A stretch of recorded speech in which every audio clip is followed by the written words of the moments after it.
think that's what the jurors are going to have to decide. They're going to have to decide if this was a guy who was just beaten up and therefore doesn't have the wherewithal at that moment emotionally to care about this dead person on the ground, or is this a guy who's callous and doesn't care and maybe even a little bit proud of having shot him because he tells the guy, tell my wife I shot someone.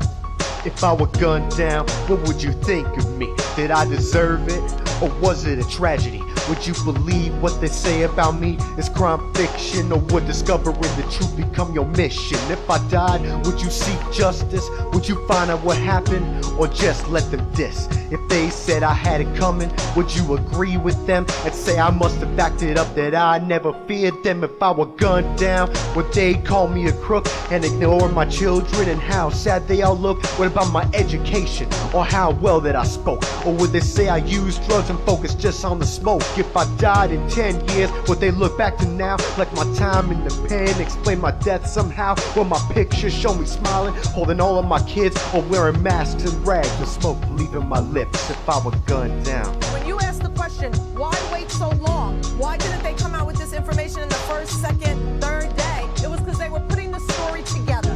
That is why. The police took 5 or 6 days to put this story together, to make a foundation for what they are going to create as this man's defense. Because I think what they do know is that an arrest is going to happen.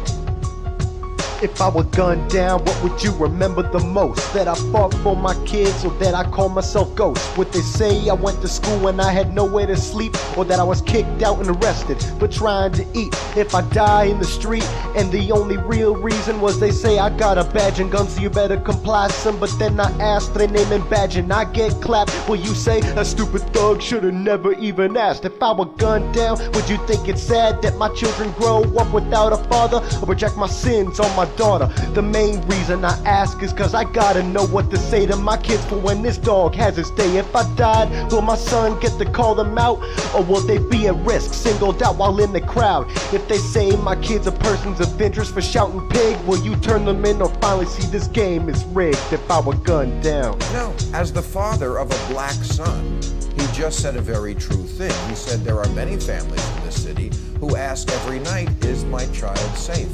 And not just from crime and violence, but from the very people they want to have faith in as their protectors. I know. How dare he spread a myth that is only corroborated by every single black person ever? Again, you have to be logical. You know, if I know that in this hotel room they have food every day, and I'm knocking on the door every day to eat, and they open the door, let me see the party, let me see like them throwing salami all over. I mean, just like throwing food around, but they're telling me there's no food. You know what I'm saying? Every day, I'm standing outside trying to sing my way in. You know what I'm saying? We are hungry, please let us in. We are hungry, please let us in. After about a week, that song is gonna change to we hungry, we need some food. After 2-3 weeks, it's like, you know, give me all the food, breaking out the door. And after a year, you just like, you know what I'm saying? I'm picking the lock, coming through the door blasting, you know what I'm saying? It's like you hungry, you reach your level, you don't want any more. We asked 10 years ago. We was asking with Panthers, we was asking with them, you know, the civil rights movement. We was asking, you know, now those people that were asking, they're all dead and in jail. So now what do you think we're gonna do?